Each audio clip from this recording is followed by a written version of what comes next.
Hey guys, what's up? It's Katie and I'm back with another Marvel Contest of Champions video.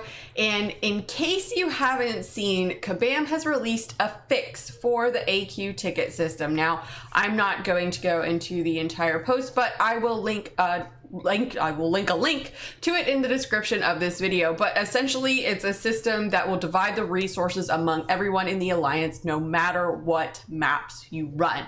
Now, it is one of the first concerns that people have had since the new ticket system was announced, and Kabam had addressed it before the ticket system has even gone into effect, and I think that shows some promise to their commitment to the community. Now, normally they drag their feet on things like this, but let's take a look at a timeline here. So on May 13th, Kabam gave me and other CCP members, well, the rest of the CCP really, a presentation that included the AQ ticket system, and we made the mixed map issue known.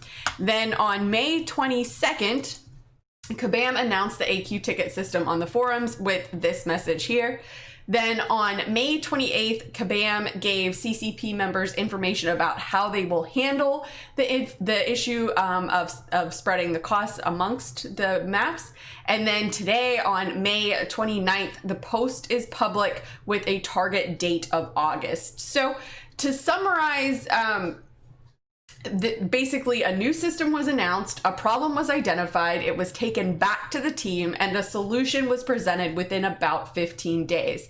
And said solution is not months out. So I feel like this timeline gives people a glimpse of hope that Kabam is heading in a new direction when it comes to community concerns, right? We didn't get the whole, we're looking into it, don't bother us again. And also they took action for it before the ticket system was even in effect, which is pretty rare if you think about it. They usually do the, we'll launch it, monitor it, and then make adjustments if necessary. So when I look at things like this and the Act 7 beta poll and the different avenues of communication that they've been attempting lately, I'm more optimistic. So especially with some of the other things that they are doing, and with this, I mean, we've got the roadmaps, the deep dives, and the employee interviews with Dorky Diggity Dave, the developers being more vocal, etc. Now, I hope they start doing community like Q&As to even show more transparency with everyone. Now, I know people are still skeptical, and there is always a lot of well-deserved negativity on how Kabam handles the community. I mean, I have compared them to having basically the equivalent of being tossed around with kid gloves on many occasions. But I have to give Kabam an A+ on how they handled this situation. So I want to give Kabam good feedback when they deserve it, and I want to call them out when it's necessary. Now, one last thing I want to address is the AQ ticket system. So I keep hearing that the whales are boycotting because they cannot do alliance dumps. Now, I actually even entertained this idea on a stream of mine, but then I got to thinking about it and I want to clear up some confusion. So if you look at the facts, the new AQ ticket system either benefits or has no impact on them. So as many of you know, I ran map 7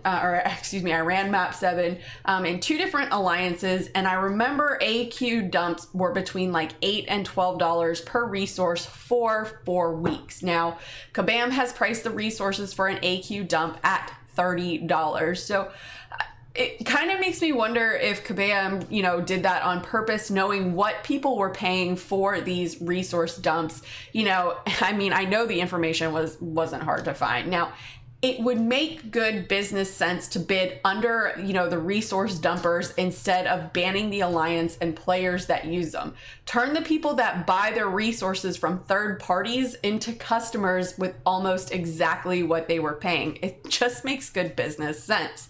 Now, also, these alliances that pay for resource dumps do not have to go through the hassle of having a shell alliance, loaded up with the resources, then moving it over every 4 weeks. It just makes good good business sense. Now, the only people this actually hurts are the people selling the resources and the people that had recently paid for third-party resources that cannot be used. Now, other than that, the new AQ ticket system is basically a win for everyone, especially since Kabam has devised a way, for everyone in the alliance to contribute to AQ equally, regardless of map combination.